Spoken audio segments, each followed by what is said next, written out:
શું તમે ક્યારે વિચાર્યું છે કે તમારા મનની અંદર કેટલી અદ્ભુત શક્તિ છુપાયેલી છે?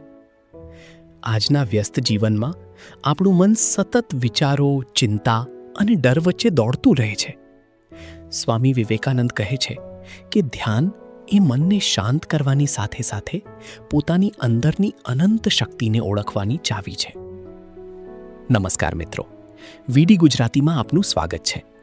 આજે આપણે સમજવાના છીએ પુસ્તક મેડિટેશન એન્ડ ઇટ્સ મેથડ્સનો સરળ અને પ્રેરણાદાયી સારાંશ. સ્વામી વિવેકાનંદના મતે ધ્યાન માત્ર આંખો બંધ કરીને બેસવાનું નામ નથી.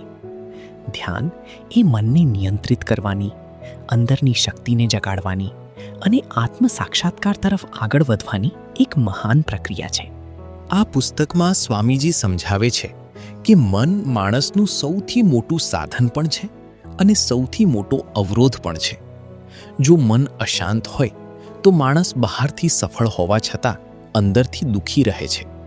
પરંતુ જો મન શાંત અને એકાગ્ર થઈ જાય તો માણસ જીવનના દરેક ક્ષેત્રમાં પ્રગતિ કરી શકે છે.